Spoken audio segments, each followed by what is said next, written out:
ሰበር ዜና የሲዳማ ክልል ፕሬዝዳንት አቶ ደስታ ሌዳሞ የክልሉን ሰላምና ጸጥታ ቢሮ ኃላፊ አቶ አለማየሁ ጢሞቴዎስን ከሲዳማ ቡና እግር ኳስ ክለብ ቦርድ ሰብሳቢነትም አገዱ። የክልሉ መንግስት እየወሰደ ባለው አፋጣኝ እርምጃ አቶ አለማየሁ ጢሞቴዎስን የፖሊስ ተቋምን ከመምራት እንዳገደና አሁን ደግሞ በክልሉ ፕሬዝዳንት ቀጭን ትዕዛዝ የሲዳማ ቡና እግር ኳስ ክለብ ቦርድ ሰብሳቢነትን እንዳገደው የተለያዩ ሀገር አቀፍ ሚዲያዎችም ዘግበዋል። ማለዳ ሚዲያ ትናንት ምሽት ከውስጥ ምንጮች ያገኘሁት ብሎ ባሰራጨው መረጃም አቶ አለማየሁ በሐዋሳ ከተማ ሁከት ለማስነሳት እያሴረ እንደነበርና ከዚህ ጋር በተያያዘም ከአርብ ከሰዓት ጀምሮ ከክልሉ መሰወሩንና ባልታወቀ ስፍራ ተሸሽጎ እንደሚገኝ ጣቢያው ስለ አቶ አለማየሁ አገኘሁት ያለውን መረጃ ለህዝብ አጋርቷል። ከዚህም በተጨማሪ ከአቶ አለማየሁ ጋር በተለያዩ ወንጀሎች ቁርኝት ያላቸው ባለሀብቶችም እየታደኑ እንደሆነና ባንክ አካውንታቸውን በመታገር ላይ እንደሚገኝ ሚዲያው አረጋግጧል። ከአቶ አለማየሁ ጢሞቴዎስ ህገወጥ ተግባራት ጋር በመሆን ህዝቡን በማሰርና በማሸማቀቅ ለከፍተኛ እንግልት ሲዳርግ የነበረውን የሐዋሳ ከተማ ፖሊስ መምሪያ የወንጀል መከላከል ዘርፍ ኃላፊ ኮማንደር ወንድዬ ከበደን ጨምሮ በርካታ የአቶ አለማየሁ የግል ደህንነቶች በቁጥጥር ስር እየዋሉ ይገኛሉ። የከተማዋን ህዝብ በማሸማቀቅ በቤንዚልና በተለያዩ የኮንትሮባንድ ንግዶች ላይ ከአቶ አለማየሁ ጋር እጅና ጓንት ሆኖ በመስራት ያሳለፈውን የሐዋሳ ከተማ ፖሊስ መምሪያ ዋና አዛዥን ኮማንደር መልካሙ አየለን የክልሉ መንግስት በአስቸኳይ በህግ ቁጥጥር ስር እንዲያወጣ ጥሪ እናቀርባለን። በተያያዘ ዜና የቀድሞ ኢጄቶና የቀድሞ የሲዳማ ልማት ማህበር ኃላፊ አቶ ጌታሁን ደጉዬም እኔ በተገኘሁበት ስብሰባ ፕሬዝዳንቱ ኮንትሮባንድን ህጋዊ አድርጎ አስጀምሯል ሲል ከ4 ዓመታት በፊት ተፈጸመ ስለተባለ የኮንትሮባንድ ንግድን በማህበራዊ ገጹ አስፍሯል። ሲዳማ ኒውስም ለአቶ ጌታሁን ደጉዬ በማህበራዊ ገጹ ባሰፈረው ጽሁፍ ዙሪያም ጥያቄ ያቀርብለታል። ክቡር አቶ ጌታሁን አንተ በስልጣን ሆነ የካቢኔውም አካል በነበርክበት ወቅት 2013 ዓ.ም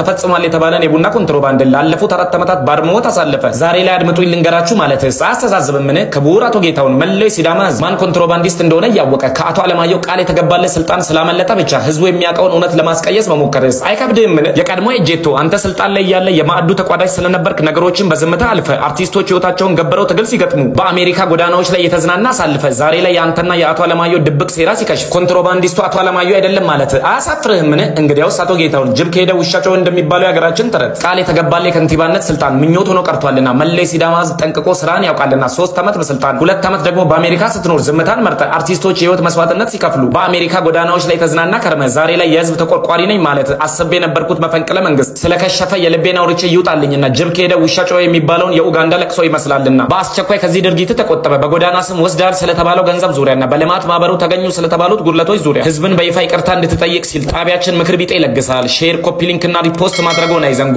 ሲዳማ ኒውስ የህዝብ ድምጽ